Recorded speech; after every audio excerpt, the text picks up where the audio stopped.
to another Gotta Love Linda video. I feel it's time to share my thoughts on the referendum. So, number one, I believe that we already have lots of voices for Aboriginal people. I'm going to put up a little slide here to show you many ways that Aboriginal people have a voice. You can pause this and read all the ones that, all the voices that I think we already have. And I don't know how this voice is going to be any different to all the voices that we already have. And I don't know because they haven't told us. It's so vague. Number two, Albo has only read through the first page of the Uluru Statement from the Heart. He says there's only one page when in actual fact there are 26 pages. Now, if he's only read that one page, it scares me to think about what he's missing in all those other pages. 25 extra pages. He lied about the length, saying it was only one page, and he also said it wasn't about treaty.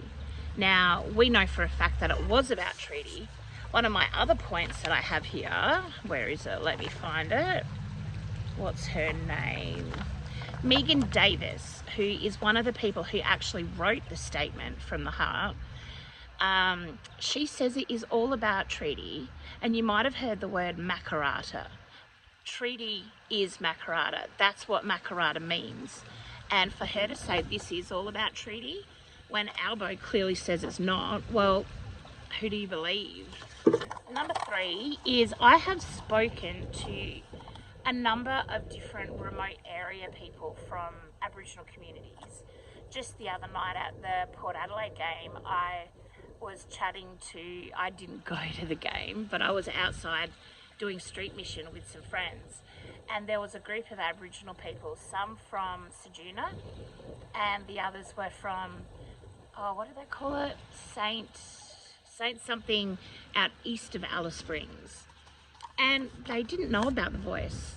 I'm finding remote people actually don't know about the voice. They don't know what it is, what it stands for. They've never heard of it. And if this is meant to be a voice for the marginalised, well, they're the ones that actually don't know anything about it. That is a concern to me, a huge concern. It seems that all the urbanised Aboriginal people are the ones that are what they call blacktivists.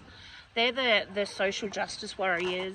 They're the ones fighting for yes, and they're the ones that usually are middle to upper class already. They don't need the voice the way, well, this is my thoughts, purely my thoughts. They don't need the voice the way that the remote people do, or the marginalised like my brother and myself.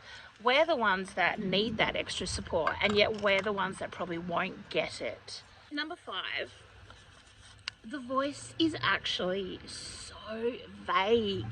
There's no specifics. We don't know what will happen after it goes through, if it goes through.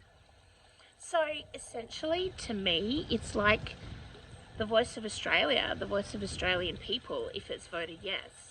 We're writing the government a blank check to do whatever they please. Whatever they please, because we don't know what they want.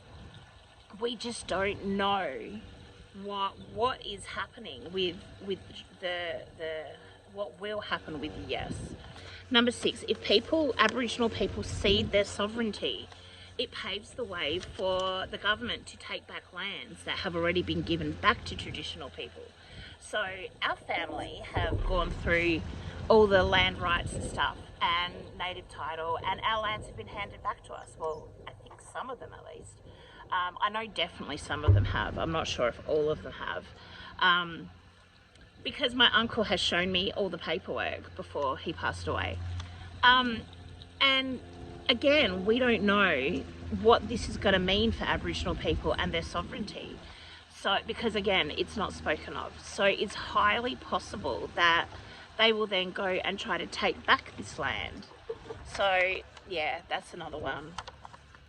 And just on that point, there is a lady on YouTube, grandmother Mulara, I think it is, And she is, I'm going to leave the link in the description because it is well worth going to see her video. I think it's only about 7 minutes long, but she goes into the law of Aboriginal people, so L-O-R-E, and compares it with the law, L-A-W, because not only is she an elder in her community, she is also a lawyer. She's actually studied law.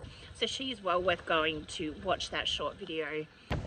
Number 7 for me, I worry that if Aboriginal people are put into the Constitution, it sets up yet another distinction between Aboriginal people and other Australians.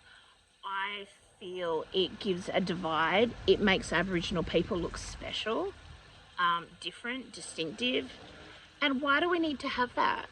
I do think that there are things that Aboriginal people need in order to kind of be propped up to equal the rest of Australia, and things like the Close the Gap scheme that gives free medications for Aboriginal people. Not all medications, mind you, but a vast majority that are on the PBS are free for Aboriginal people. And that is one of the very, very few perks of being Aboriginal that I have had in my life. And I just pray that this coming week is a real blessing to you, and yeah, thank you again for listening.